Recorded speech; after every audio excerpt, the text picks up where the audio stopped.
हाय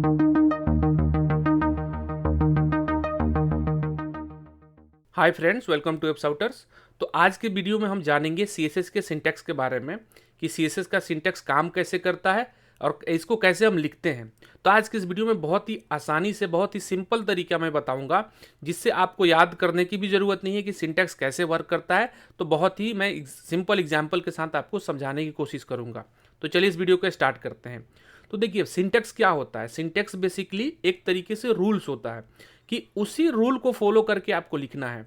जैसे कि एक एग्जाम्पल समझने की कोशिश करते हैं। एग्जाम में जाते हैं, राइट। एग्जाम पेपर आपको मिलता है, राइट। तो एग्जाम पेपर में आपका नेम जहाँ होता है, नेम वहीं लिखना होता है आपको, राइट। जहाँ पे आपका आपका रोल कोड होता है, रोल नंबर होता है, वहीं पे लिखते हैं। अगर आप नेम के जगह रोल कोड लिख दीजिए, रोल कोड की जगह नेम लिख दीजिए, आप एग्जाम में पास होंगे? नहीं होंगे, क्योंकि वो वैलिड नहीं है। तो इसी तरीके से हर टेक्नोलॉजी का, जितने भी टेक्नोलॉजी हैं, जितने भी हमारे HTML हो गया, CSS हो गया, हर चीज़ का एक रूल होता है। तो अगर आप उस रूल को फॉलो करके लिख रहे हैं तो वो वर्क करेगा, अगर रूल को फॉलो नहीं कर रहे हैं तो वर्क नहीं करेगा, ठीक है। तो सिंपल सिंटेक्स का मतलब होता है रूल, कि उसका लिखने का क्या तरीका है, ठीक है। तो अब CSS का जो तरीका है, अगर आप उसको फॉलो करेंगे तो CSS वर्क करेगी, अगर आप उसके तरीके को फॉलो नहीं करेंगे तो CSS वर्क नहीं करेगा।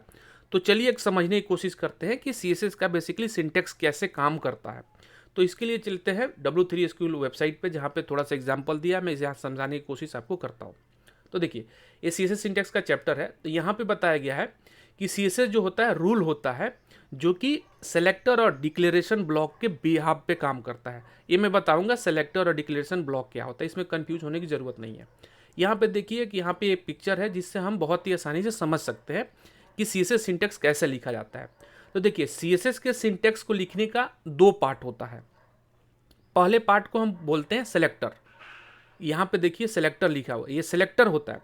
सेलेक्टर क्या होता है डिटेल में हम बात करेंगे। तो सपोज कीजिए जैसे H1, H2, H3, paragraph, div, tag, जो भी आप HTML में लिखते हैं, वो एक तरीके से वो सेलेक्टर का काम करता है। तो एक H1 यहाँ पे सेलेक्टर एग्जाम्पल के लिए लिया गया है। उसके बाद एक कर्ली ब्रेसेज ओपन होता है। देखिए कर्ली ब्रेसेज ओपन, इसका मतलब होता है कि इसके बीच में जो भी आप स्टाइल CSS लिखेंगे वो अप्लाई किस पे होगा? H1 पे, ठीक है। तो इसको सेपरेट करने के लिए कि यहाँ से स्टार्ट हुआ इसका स्टाइल और यहाँ पे इंड हुआ, तो देखिए स्टार्टिंग के लिए कर्ली ब्रेसेस को ओपन कर देना है और इंड करने के लिए यहाँ पे बंद कर देना है। तो ये हो गया स्टार्टिंग और इंड। इसके बीच में जो भी लिखेंगे वो H1 पे अप्लाई होगा, जो भी स्टाइल लिखेंगे वो H1 पे अप्लाई होगा, ठीक है। तो ये क्लियर हो गया कि हमें पहले तो सेलेक्टर लिखना है ऐसे, उसके बाद कर्ली ब्रेसेस ओपन और क्लोज करके इसके बीच में ही हमें जो भी स्टाइल लिखनी है इसके बीच में ही हमें लिखना है। उसके बाद जो नेक्स्ट होता है, ये देखिए यहाँ पे, उसके बाद हम क्या करते हैं, जैसे कि H1 हो गया, ठीक है। उसके बाद हमें मानिए इसका कलर चेंज करना है H1 का। तो यहाँ पे देखिए colour blue, font size 12 pixel. तो यहाँ पे दो काम किया जा रहा है, कलर चेंज किया जा रहा है, इसका ब्लू किया जा रहा है, और फॉन्ट साइज इसका 12 पिक्सल किया जा रहा है। अब इसको थोड़ा समझते हैं। देखिए पहला जो पार्ट होता है, जैसे आप H1 पे क्या करेंगे, आप ऐसे समझने की कोशिश कीजिए। H1, H2 या डिव टैग है या पैराग्राफ है, कोई भी टैग अगर आप HTML में लिखते हैं तो उसमें आप बेसिकली करेंगे क्या, जैसे कि आपने H1 लिखा तो उसका या तो कलर चेंज करेंगे, उसकी अलाइनमेंट चेंज करेंगे, सेंटर करेंगे, लेफ्ट राइट करेंगे, उसकी फॉन्ट साइज बदलेंगे, यही कर सकते हैं। जो भी उससे रिलेटेड स्टाइलिंग करनी है वो आप कर सकते हैं। तो वही सारे स्टाइल्स अगर आपको करना है तो उसका सिंटैक्स ऐसा होता है। तो इसमें मानिए आपको कलर चेंज करना है, तो कलर जो है ये प्री डिफाइन प्रॉपर्टी है इसका, कि कलर ही लिखना है आपको, कुछ और लिखेंगे तो कलर चेंज नहीं होगा उसका। तो ये कलर प्री डिफाइन प्रॉपर्टी है। उसके बाद ये कोलन लिखते हैं हम, उसके बाद उसकी वैल्यू लिखते हैं कि इसकी क्या वैल्यू है। तो कलर में हमें ब्लू करना है, कलर में अगर रेड करना है, कलर में ग्रीन करना है, तो यहाँ पे आप वैल्यू चेंज करते रहेंगे उसका। उसके बाद यहाँ पे सेमीकोलन देना है। सेमीकोलन का मतलब हो गया कि ये पहला हमने कंप्लीट कर लिया, ये यहाँ पे खत्म हो गया, मतलब कलर ब्लू हमने कलर दे दिया, सेमीकोलन। उसके बाद अब दूसरी प्रॉपर्टी लगाएंगे। तो एक तरीके से एक प्रॉपर्टी का हमने काम कर लिया, तो इसको एक डिक्लेरेशन बोलेंगे कि एक हमने डिक्लेयर कर दिया प्रॉपर्टी यहाँ पे। उसके बाद दूसरी प्रॉपर्टी लिखेंगे फॉन्ट साइज, ये भी एक इसका रिजर्व प्रॉपर्टी है, आपको ऐसे ही फॉन्ट साइज लिखना है। तो आप प्रैक्टिस करेंगे तो इजीली आपको याद हो जाएगा, इसमें आपको मतलब आप प्रैक्टिस करते रहेंगे तो आसानी से याद हो जाता है। और बहुत सारे एडिटर है जिसमें आपको ऑटो सजेस्ट भी करते हैं। और इसकी देखिए वैल्यू है 12 पिक्सल, ठीक है। आप 12 पिक्सल 14 पिक्सल आप रिक्वायरमेंट के अकॉर्डिंग आप यहाँ पे साइज इंक्रीज कर सकते हैं।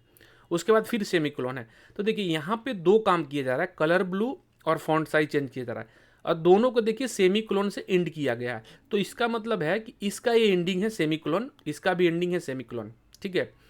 और ये पहले पार्ट को हम प्रॉपर्टी बोलते हैं और दूसरे पार्ट को वैल्यू बोलते हैं, ठीक है। तो सीएसएस का सिंटेक्स बस यही होता है कि पहला जो सेक्शन होता है वो सेलेक्टर हो गया, उसके बाद करली ब्रेसेज ओपन करके और क्लोज करने के बीच में जो भी हमें करना है इसी के अंदर करना है। अगर आप एंड नहीं करेंगे तो ये काम नहीं करेगा, ठीक है। तो आप पहला प्रॉपर्टी हो गया, उसके बाद वैल्यू हो गई, पहला प्रॉपर्टी हो गया, वैल्यू हो गई। तो ये पूरा इसकी हायरार्की होता है, ठीक है। अब चलिए मैं आपको एक एग्जांपल करके दिखाता हूँ, थोड़ा और क्लियर होगा। तो इसके लिए हम एडिटर में चलते हैं। यहाँ पे हमने विजुअल स्टूडियो कोड में हमने कर लिया है ओपन। यहाँ पे नॉर्मल मैंने एक HTML पेज बनाया है, ठीक है। इसको मैं आपको लाइव करके दिखा देता हूँ। यहाँ पे क्लिक करेंगे तो लाइव हो जाएगा ये। आप इसको डायरेक्टली राइट क्लिक करके ओपन कर सकते हैं ब्राउजर में। देखिए हमारा ये रन हो चुका है। तो अभी यहाँ पे नॉर्मल हेलो वर्ल्ड लिखा है, दिस इज HTML पैराग्राफ, एक सिंपल लिखा हुआ है, ठीक है। अगर हम चाहते हैं कि इसका कलर को हम रेड कर दें, ठीक है, ठीक है, और इसका फॉन्ट साइज को थोड़ा हम और बड़ा कर देते हैं, ठीक है। चलिए मैं करके दिखाता हूँ। तो CSS के लिए हमें स्टाइल टैग लिखना होता है। जैसे स्टाइल टैग हमने ओपन किया और यहाँ पे स्टाइल टैग क्लोज कर दिया, इसके बीच में ही हम CSS को लिखेंगे। तो इसके लिए CSS लिखने के और भी तरीके होते हैं, नेक्स्ट वीडियोज में हम बात करेंगे कि CSS कितने तरीके से लिखा जाता है। आप ऐसे समझिए कि अभी आपको स्टाइल टैग के अंदर लिखना है, ठीक है। तो यहाँ मैंने आपको क्या समझाने की कोशिश किया कि पहले तो हमें सेलेक्टर लिखना है, ठीक है, उसके बाद करली ब्रेसेज ओपन कर देना है और क्लोज कर देना है। चलिए सेम अप्रोच को फॉलो करते हैं। तो यहाँ पे हमारा सेलेक्टर है, यहाँ पे चलिए हम इसको H1 ही बना देते हैं ताकि हमें सेम एग्जाम्पल हमें मिल जाएगा। देखिए हमने इसका H1 बना दिया। अब इसको एक बार रिफ्रेश कर देता हूँ, थोड़ा साइज H1 का बड़ा होता है। देखिए H1 का हो गया। उसके बाद चलते हैं यहाँ पे, ठीक है। अब यहाँ पे जाएंगे। अब देखिए हमारा सेलेक्टर क्या हो गया, H1। At the selector means होता है कि आप इस पेज पे जो भी HTML लिखा है आप उस पर अप्लाई किस पे करना चाहते हैं, उस टैग का नाम। सो टैग का नाम भी एक तरीके से सेलेक्टर होता है, तो आप टैग का नाम दे सकते हैं। और भी सेलेक्टर होते हैं जिसके अगले वीडियोज़ में हम बात करेंगे। तो देखिए H1 मैंने सेलेक्टर लिख दिया। उसके बाद मैंने क्या बात किया कि करली ब्रेसेज ओपन और क्लोज कर देना है। मैंने ओपन क्लोज कर दिया, आप इंटर कर दीजिए। ज़रूरी नहीं है कि आप एक ही लाइन में लिखेंगे जहाँ पे एग्जाम्पल था, ठीक है। तो यहाँ पे देखते हैं, यहाँ पे देखिए हमने लिख दिया इसको, करली ब्रेसेज ओपन और क्लोज कर दिया, पहला पार्ट हमारा। तो जो भी आप जो भी सिंटेक्स लिखना है आपको उसका टैग का नाम, उसके बाद करली ब्रेसेज ओपन और क्लोज। अब इसी के बीच में हम जो भी लिखेंगे वो इसके ऊपर अप्लाई होगा, ठीक है। अब यहाँ पे चलते हैं, हम इसको कलर देते हैं। तो इसके लिए आपको कलर ये रिजर्व होता है, उसके बाद कोलन, ठीक है, और उसके बाद उसकी वैल्यू। तो देखिए वैल्यू में क्या हो गया, रेड। और ये जब लाइन खत्म हो गई तो एंड कर देंगे, इसको सेमी कोलन से एंड कर देंगे। मीन्स हमने एक लाइन कंप्लीट कर दिया, एक प्रॉपर्टी हमने, एक स्टाइलिंग इस पर कर दी, कलर रेड। इसको सेव करेंगे आप। इसको चल के मैं आपको प्रीव्यू दिखाता हूँ। देखिए यहाँ पे ये रेड हो चुका है हमारा, ठीक है। तो हमने जो भी ये स्टाइलिंग किया ये इसको वर्क किया, ठीक है। अब यहाँ जाते हैं, यहाँ पे मैं COLOUR कर देता हूँ, या कुछ भी स्पेलिंग मिस्टेक कर देते हैं और इसको सेव करते हैं। सब कुछ सेम है, सिर्फ प्रॉपर्टी का नाम मैंने गलत कर दिया है, ठीक है। अब चल के देखते हैं यहाँ पे क्या हो रहा है। देखिए यहाँ पे कलर उसका चेंज नहीं हो रहा है, क्यों? क्योंकि एक रिजर्व प्रॉपर्टी होती है CSS में। तो इसको आपको याद रखना है कि कलर के लिए अगर टेक्स्ट कलर बदलना है तो आपको COLOR ही लिखना है, ठीक है। तो ये रिजर्व है। देखिए यहाँ पे सजेस्ट भी कर रहा है। उसके बाद वैल्यू है रेड। रेड में अब यहाँ पे जाएंगे तो देखिए यहाँ पे रेड ब्लू कर सकते हैं आप। तो जो भी कलर आप देना चाहे यहाँ पे आप दे सकते हैं। देखिए ब्लू हो गया। तो देखिए इसमें जो पहला पार्ट था सेलेक्टर था, हमने करली ब्रेसेज ओपन क्लोज किया। उसके बाद यहाँ पे हमारा कलर जो है प्रॉपर्टी है CSS की, और उसकी वैल्यू हो गई। इसी तरीके से अगर अभी तो हमने एक प्रॉपर्टी का यूज किया, अब दूसरे प्रॉपर्टी का यूज करते हैं, फॉन्ट साइज। तो यहाँ पे फॉन्ट हो गया और आपका यह साइज हो गया। तो ये भी रिजर्व है, आप इसमें हाइफन आपको लिखना है, कोलन देंगे, कोलन आपको देना हमेशा। उसके बाद हमें फॉन्ट साइज कितना रखना है, आप यहाँ स्पेस भी दे सकते हैं, इसके बाद कोई दिक्कत नहीं है, आप बिना स्पेस का भी लिख सकते हैं। इसको मैं देता हूँ 50 पिक्सल, ठीक है। और इसको भी सेमीकोलन लगा देंगे। सेमीकोलन का मतलब होता है कि ये लाइन हमारी ख़त्म हो गई, अब दूसरी लाइन में शुरू करना चाहता हूँ, तब मैं इसको ब्रेक कर दूंगा। ठीक है, अब मैंने 50 पिक्सल कर दिया कि फ़ॉन्ट साइज़ में इसको 50 पिक्सल देना चाहता हूँ। चलिए मैं ये वेबसाइट पे देखते हैं, देखिए इसका फ़ॉन्ट साइज़ इंक्रीज़ हो गया। ठीक है, तो जैसे जैसे हम इसको प्रॉपर्टी देते जा रहे हैं उस हिसाब से इस पर स्टाइलिंग ऑटोमेटिकली चेंज होते जा रही है। अब इसको कहते हैं कि इसको हम सेंटर में करते हैं। अभी देखिए लेफ्ट में, इसको सेंटर में करते हैं। तो सेंटर में करने के लिए अगली प्रॉपर्टी होगी। तो दो काम हमने इससे कर लिए। अगले चलते हैं, टेक्स्ट अलाइन। टेक्स्ट अलाइन होता है इसके लिए, और उसमें हम लिख देंगे सेंटर। ठीक है, अब इसको सेव करते हैं। अब यहाँ पे देखिए सेंटर में आ गया। ठीक है, तो इससे हमने तीन टास्क दिया। एक तरीके से हम इसको टास्क दे रहे हैं कि आप इसका मतलब क्या हुआ कि H1 को पूरा पेज पे आप ढूंढो, और ढूंढने के बाद इस पर 3 काम करो। कलर इसका ब्लू कर दो, फॉन्ट साइज इसका 50 पिक्सल कर दो, और टेक्स्ट लाइन इसको सेंटर कर दो। टेक्स्ट लाइन मीन्स इसकी अलाइनमेंट को लेफ्ट राइट सेंटर कर दो। ठीक है, तो सेंटर कर दिया इसने। तो 3 काम हमने दिया। देखिए ये हमारा काम कंप्लीट हो गया है।